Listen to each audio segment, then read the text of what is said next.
സഭയിൽ ഇത്തവണയും MLA-മാരെ ചട്ടം പഠിപ്പിക്കുന്ന സഖാക്കൾ. നിയമസഭാ സാമാജികർക്കുള്ള ഓറിയന്റേഷൻ ക്ലാസുകളിൽ ഭൂരിഭാഗവും എടുക്കുന്നത് ഇടതുപക്ഷ നേതാക്കളാണ്.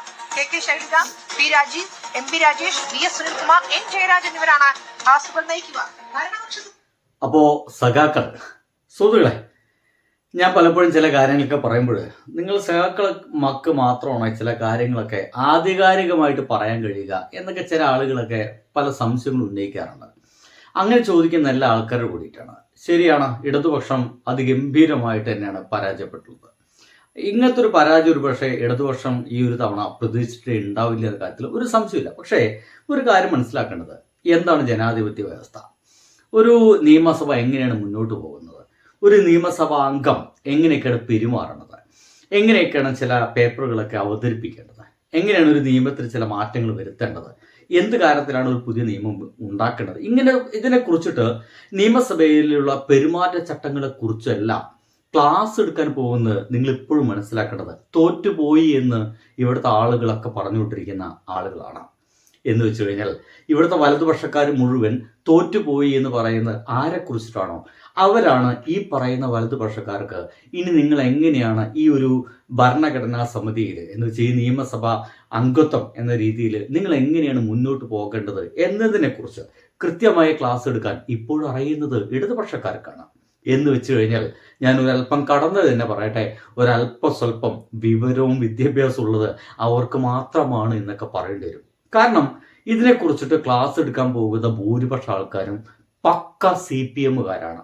പക്ക CPM-കാർ എന്ന് വെച്ച് കഴിഞ്ഞാൽ ഇവിടെയുള്ള കോൺഗ്രസ്സുകാരോട് ഇവർ പറയുകയാണ്, കോൺഗ്രസ്സുകാരെ നിങ്ങൾ എങ്ങനെയാണ് നിയമസഭയിൽ പെരുമാറുന്നത്, കോൺഗ്രസ്സുകാരെ നിങ്ങൾ ഇങ്ങനെയൊക്കെയാണ് ഇവിടെ ജോലി ചെയ്യേണ്ടത്, ഇങ്ങനെയൊക്കെയാണ് ജനങ്ങളെ സേവിക്കേണ്ടത്, ഇന്ന കാര്യങ്ങളെക്കുറിച്ചിട്ടൊക്കെ നിങ്ങൾക്ക് നല്ല ബോധ്യം ഉണ്ടാവണം എന്ന് ക്ലാസ് എടുത്ത് കൊടുക്കുന്നത് CPM-കാരാണെന്ന് അർത്ഥം. അല്ല, അതിൽ വല്ല വിഷമമുണ്ടോ എന്ന് ചോദിച്ചു കഴിഞ്ഞാൽ വിഷമം ഉണ്ടായിട്ട് കാര്യമില്ല. കാരണം ഈ വലതുപക്ഷത്തിൽ നിന്ന് അങ്ങനെ ക്ലാസ് എടുക്കാൻ പറ്റിയ വിവരമുള്ള ആരും ഈ വലതുപക്ഷത്തില്ല. ആകെ അറിയുന്നത് കുറച്ച് നുണകൾ ഇങ്ങനെ ഏറ്റി പറയാൻ പറ്റുന്ന ആളുകൾ മാത്രമാണ്. നുണ കൊണ്ട് നല്ലൊരു ക്ലാസ് മുന്നോട്ട് പോവില്ല എന്ന് നമുക്ക് കൃത്യമായിട്ട് അറിയാലോ. എന്തായാലും കേട്ടോ. ക്ലാസ് എടുക്കാറുള്ളത് മന്ത്രി CP ജോൺ മാത്രമാണ്. റഹീസ് റഷീദാണ് ചെയ്യുന്നത്. റഹീസ്, MLA-മാരിൽ ഇപ്പോൾ കന്നി MLA-മാരിൽ ഭൂരിഭാഗവും UDF-ന്റെ MLA-മാരാണ്. അവരെ ഏതായാലും കാര്യങ്ങൾ പഠിപ്പിക്കാൻ എത്തുന്നത് LDF-ന്റെ മുതിർന്ന നേതാക്കളാണല്ലേ. തീർച്ചയായും അതൊരു കൗതുകമുണ്ടാകും. അതിനപ്പുറം നിയമസഭയിലെ ചട്ടങ്ങളും മറ്റു കാര്യങ്ങളും ഒക്കെ ആയിരിക്കുമല്ലോ ഓറിയന്റേഷൻ ക്ലാസ്സിൽ പ്രധാനമായും വരിക അല്ലേ. എന്ന് വെച്ച് കഴിഞ്ഞാൽ അതൊക്കെ തന്നെ വരികയുള്ളൂ. പക്ഷെ ഇതിലെ ഏറ്റവും രസകരമായ കാര്യം ഇത്രയേ ഉള്ളൂ, CPM-കാരാണ് ക്ലാസ് എടുക്കാൻ പോകുന്നത്. പക്കാ CPM-കാര്.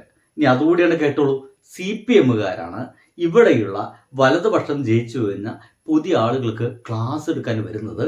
അവരാരും ഈ വലതുപക്ഷത്തെ ഏതെങ്കിലും ബുദ്ധിജീവികളെ ഇവർക്ക് വേണ്ടി പഠിപ്പിക്കാൻ, എങ്ങനെയാണ് ഭരണം നടത്തേണ്ടത് എന്നതിനെ കുറിച്ച് പഠിപ്പിക്കാൻ ഒരാളെ പോലും ക്ഷണിച്ചിട്ടില്ല എന്നർത്ഥം.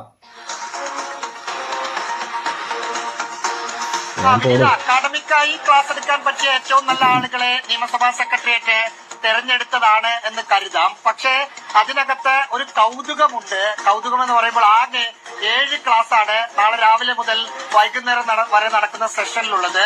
7-ൽ 5 ക്ലാസ്സും എടുക്കുന്നത് LDF-ന്റെ നേതാക്കളാണ്. 3 പേർ CPIM-ന്റെ നേതാക്കളാണ്. കേന്ദ്ര കമ്മിറ്റി അംഗമായ KK ശൈലജയുണ്ട്, ഒപ്പം P രാജീവ് ഉണ്ട്, MP രാജേഷ് ഉണ്ട്. ഈ 3 ആളുകൾ ക്ലാസ് എടുക്കുന്നു. മനസ്സിലായില്ലേ? അതായത് ഇവിടെ ജയിച്ചുപോയ ഏതെങ്കിലും സഖാക്കളല്ല ക്ലാസ് എടുക്കുന്നത്, അല്ലെങ്കിൽ MLA-മാരല്ല ക്ലാസ് എടുക്കുന്നത്. ഇപ്പോൾ CPM എന്ന് തന്നെ കൃത്യമായിട്ട് പറഞ്ഞ് മാറ്റി വെക്കാൻ കഴിയുന്ന ആൾക്കാരാണ് അവിടെ ക്ലാസ് എടുത്തുകൊണ്ടിരിക്കുന്നത്. അതാണ് ഇതിൽ ഏറ്റവും രസകരമായ കാര്യം. KK ശൈലജ ടീച്ചർ CPM-ആണ്, രാകേഷ് ഇവരൊക്കെയാണ് ഇവിടെ ക്ലാസ് എടുക്കുന്നത്. UDF-നെ പ്രതിനിധീകരിച്ചുള്ളത് CP ജോൺ ക്ലാസ് എടുക്കുമ്പോൾ ആ സെക്ഷനിൽ അധ്യക്ഷനായിട്ടുള്ളത് KN ബാലഗോപാലാണ് എന്ന പ്രത്യേകതയുണ്ട്. പിന്നീട് പ്രൊഫസർ N ജയരാജ് ഒരു ക്ലാസ് എടുക്കുന്നുണ്ട്. മറ്റൊന്ന് VS സുനിൽകുമാറാണ്. VS സുനിൽകുമാർ കഴിഞ്ഞ 2-3 തവണയായി നിയമസഭയിൽ എത്തിയിട്ടില്ല. അദ്ദേഹം മത്സര രംഗത്തില്ലായിരുന്നു. അദ്ദേഹവുമാണ് ക്ലാസ് എടുക്കാനുള്ളത്. ഇതിനകത്ത് രസകരമായ കാര്യം, KK ശൈലജ ടീച്ചർ ക്ലാസ് എടുക്കുമ്പോൾ ആ സെക്ഷനിൽ അധ്യക്ഷൻ വഹിക്കുന്നത് ശൈലജ ടീച്ചറെ പരാജയപ്പെടുത്തി മന്ത്രിസഭയിലെത്തിയ KPCC പ്രസിഡന്റ് കൂടിയായ സണ്ണി ജോസഫ് ആണ് എന്ന പ്രത്യേകതയുണ്ട്.